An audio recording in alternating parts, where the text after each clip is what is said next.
The ethical questions of a media role in the October 7th attacks, a question of complicity.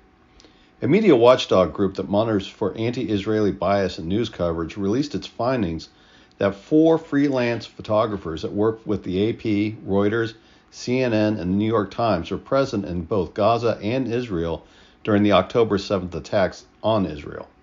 The photographers were accused of being, quote, embedded with the Hamas fighters who carried out the attack. And in one example, one of the photographers is posing for a selfie with one of the terrorist leaders. This report brings up ethical questions about the level of complicity the mainstream media outlets play in this attack. Defense that is being promoted by the photographers and the news agencies was they were simply at the right place when they noticed gatherings of Hamas fighters, terrorists, at the Gaza-Israeli border, and the unfolding event took them from there. This is a pretty flimsy excuse because if Hamas did not want them there, they would have been blocked their access or worse. But the photographers were allowed to ride with Hamas as they entered Israel and were unimpeded. They were able to capture the moments of the crossing into Israel and committing their atrocities. It is quite apparent that they were also, at the very least, tipped off by Hamas, but were most likely given knowledge of the upcoming attack. Hamas has conducted a very effective worldwide publicity campaign, so it's not to stretch to see that they, Hamas, saw usefulness of having photographers come along during the attack. The question is less about law and more about ethics, though clear that these photographers broke Israeli law and possibly U.S. law. The question to be answered is, did the photographers know they were going to be in an attack? Did they know who the targets would be? Did the AP, Reuters, CNN, and New York Times know about the attack? If they did know and did not report it to authorities, then what complicity did they have in the attack? The photographers are on very weak ground on the complicity argument, but the news organizations are on slightly better ground since the photographers were freelancers and not direct employees. Once the attack was underway, it was clear that innocent people were being targeted, and if they were not complicit, wouldn't they have stopped documenting attacks as the atrocities unfolded? Instead, they continued to photograph and accept transportation from Hamas. Were they put under duress to continue to photograph? Typically, if this is the case, one would not be taking selfies with one of the Hamas leaders after the attack.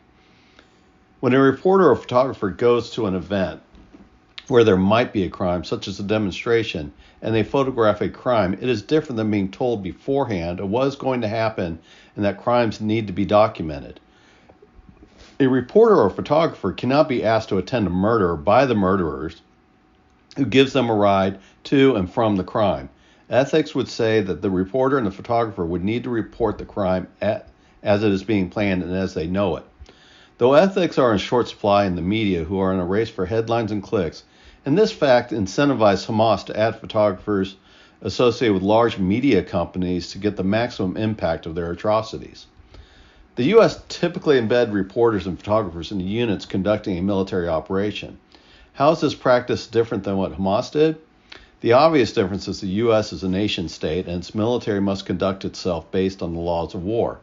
The embedding of reporters is intended to provide a watchdog that demonstrates that the U.S. military does not conduct atrocities outside the bounds of war, or that the nation-state warfare or the rules of engagement.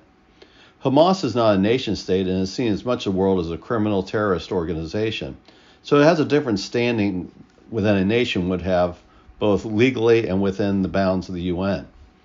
In the eyes of much of the world, Hamas is just an example of organized crime.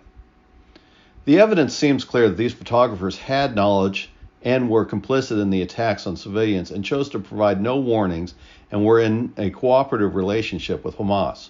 The question becomes of Israel is how should the photographers be treated? Israel has sworn that they would hunt down every terrorist who conducted the attack on October 7th. Will these photographers be included in this act of Israeli revenge? When a getaway driver is in a car during a bank heist and the person is murdered in the bank by one of the perpetrators, the getaway driver sitting in the car is just as guilty of murder as one pulling the trigger. Western law seems to indicate that these photographers are complicit and guilty. Does that mean that they should be subject to Israeli vengeance? Extrajudicial killings are illegal too, so that is just another argument to be had.